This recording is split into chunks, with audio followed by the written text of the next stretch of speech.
Eu apertei seu pescoço e pressionei seus pulmões. É assim que você o mata.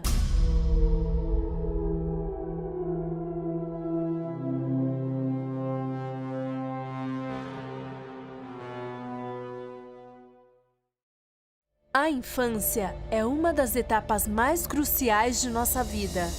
É durante a infância que desenvolvemos nossos pontos positivos e negativos como pessoas. Aqui forjamos nosso caráter, nossas aptidões, nossas atitudes, mas também nossas patologias sociais. Por isso, uma infância problemática cheia de abusos e extrema violência pode acabar gerando graves psicopatologias, desordens fatais que nos levam a cometer ações realmente fatais. Newcastle, Inglaterra. Mary Bell, nascida em maio de 1957, nunca foi uma criança muito querida por Betty, sua mãe. Sua repulsa por Mary começou durante a gravidez e aumentou consideravelmente após o parto. No início, os médicos pensaram que se tratava de uma depressão pós-parto, mas na realidade era mais do que isso, e esse ódio irracional duraria por toda a infância de Mary.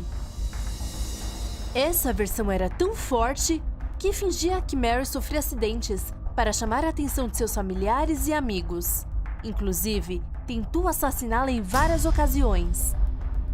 Um claro sintoma da síndrome de Munchausen por poderes, caracterizada por ferir voluntariamente um parente com a intenção de chamar a atenção para si. Uma doença também sofrida por Mary Beth Timing, uma mãe assassina que falamos anteriormente no canal. Curiosamente, quem sofre dessa doença são pessoas que têm filhos indesejados ou que estão solteiras. E Betty atendia aos dois requisitos.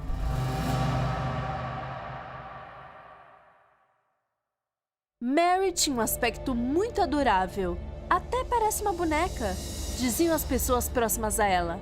Mas a realidade estava longe de sua aparência cativante. A pequena Mary era forçada a consumir todos os tipos de entorpecentes. Com apenas 1 ano de idade, sofreu sua primeira overdose. E com 3, já mastigava os comprimidos que sua mãe escondia na comida. A essa idade, o comportamento de Mary era o mais frio. Nem mesmo se alterava quando sua mãe a batia. Foi aí quando Mary começou a se distanciar e a parar de se relacionar com os outros. A relação entre Betty e Mary era extremamente tóxica.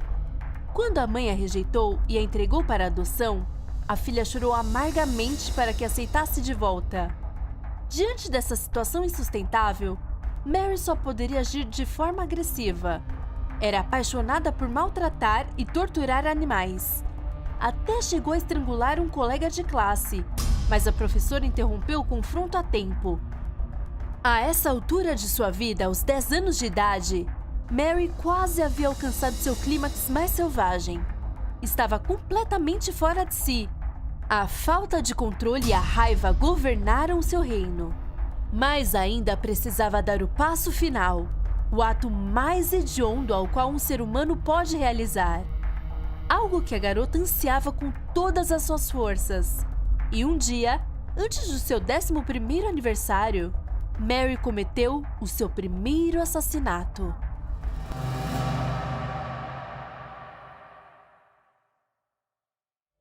O corpo de Martin Brown, um menino de 3 anos, foi encontrado sem vida atrás do galpão de um bar. Apresentava uma forte pancada na cabeça. De acordo com as fontes oficiais, Martin havia caído do parapeito enquanto jogava. Mas o mais curioso foi que o menino em questão era primo de Mary. Em 31 de julho de 1968, um mês depois daquele terrível acontecimento, Brian Howie, outro menino de 3 anos, desapareceu. E horas depois, a polícia encontrou seu corpo perto de uma área em construção e completamente mutilado. Além disso, sua genitália havia sido amputada e com um objeto pontiagudo, a letra M, foi gravada em seu abdômen. Em um curto período de tempo, já haviam aparecido 2 crianças mortas em circunstâncias estranhas. As autoridades tinham motivos suficientes para suspeitar. Então, rapidamente iniciaram a busca por um suspeito culpado. As primeiras suspeitas? Mary Bell, junto de sua amiga Norma. O tom sarcástico com que Mary e Norma perguntaram à família de Brian sobre os detalhes do crime aumentou a desconfiança dos policiais. Estavam sempre sorrindo, como se tudo fosse uma grande piada, recordou um dos policiais. Uma razão pela qual tinham certeza de que Mary e Norma eram as verdadeiras culpadas, embora a investigação tivesse apenas começado. Mas quando parecia que todas as evidências apontavam para Mary como a autêntica criminosa, se lembrou de ter visto Brian acompanhado por um menino de 8 anos. Desse modo, negava sua participação no crime e acusava o pequeno desconhecido de ser o verdadeiro assassino. No entanto, sua evidente mentira desmoronou quando revelou um detalhe que ainda não tinha vindo à tona: o objeto com o qual Brian foi mutilado. Umas tesouras. Naquele momento, os investigadores tiveram toda a certeza de que estavam diante das assassinas do pequeno Brian. Então, o detetive Dobson mudou de tática e foi até a casa de Norma. No local, perguntou à garota sobre o assassino, e a mesma explicou com mínimos detalhes o que a sua amiga Mary havia feito. Mary me disse, eu apertei seu pescoço e pressionei seus pulmões. É assim que você o mata. Mantenha seu nariz seco e não diga a ninguém. E continuava. Seus lábios estavam roxos. Mary passou os dedos por cima dos lábios dele e disse que havia gostado. Essas palavras assustadoras fizeram com que Dobson interrogasse Mary novamente em sua casa.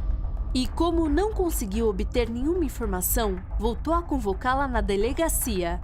Mas ali, Mary acusou Norma de ser a autora do crime.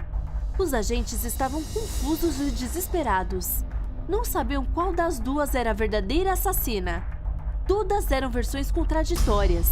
Portanto, tinham apenas uma opção viável: prender Mary e Norma.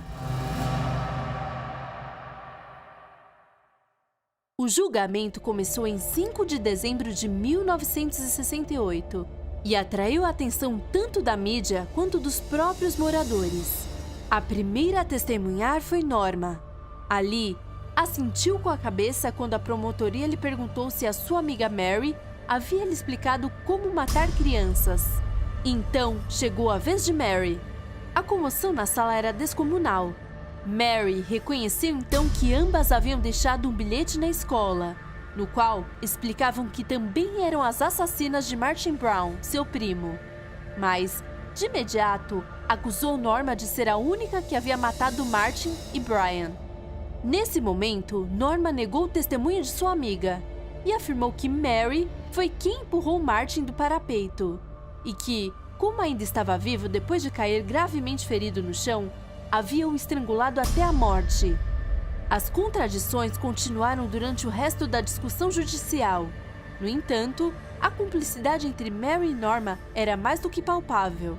Se entreolhavam continuamente e aplaudiam suas respectivas atitudes. Os psicólogos que examinaram Mary durante o julgamento culparam apenas uma pessoa por ser responsável por sua extrema maldade: Beth, sua mãe. Beth era a origem de todos os seus medos, de todas as suas frustrações, de todas as suas macabras ações. A pequena Mary, ao ser desprezada pela mãe, havia desenvolvido uma incapacidade emocional de se relacionar com os demais. Portanto, quando sua mãe a maltratava com desprezo e agressividade, fazia o mesmo com as pessoas do seu ciclo social. Daí, a terrível frieza que ela havia demonstrado durante os interrogatórios e o julgamento. Finalmente, após 9 longos dias, chegou o veredito. Norma foi considerada inocente, mas Mary foi acusada de assassinato e condenada à prisão perpétua. Mary tinha apenas 11 anos e não podia ir para a cadeia. Então, a colocaram em um reformatório. Porém, 12 anos depois, E para surpresa de todos, lhe concederam liberdade condicional e lhe deram uma nova identidade. Nesta nova etapa, muitos aspectos de sua vida são desconhecidos. Sabe-se que teve uma filha, que se casou e que, em maio de 2003, ganhou um recurso no tribunal que impedia que seu novo nome fosse divulgado publicamente. Sem dúvidas, Beth havia condicionado completamente sua vida, do início ao fim, desde seu nascimento até hoje. Mesmo assim, e como se não bastasse, sua terrível mãe aproveitou a fama que sua filha agora possuía para vender informações sobre o caso para a mídia e, assim, lucrar com o sofrimento de sua filha. Mas, claro, se podemos tirar uma conclusão deste caso, é que existem pessoas que realmente não merecem ter filhos. A magia de trazer uma nova vida ao mundo, uma das maiores bênçãos que o universo pode nos dar, não é digno de seres tão desprezíveis como Betty, uma pessoa que arruinou completamente a vida de Mary, uma psicopata de apenas 10 anos que sadicamente matou e mutilou 2 crianças. Uma menina que nem sequer teve a oportunidade de nascer inocente.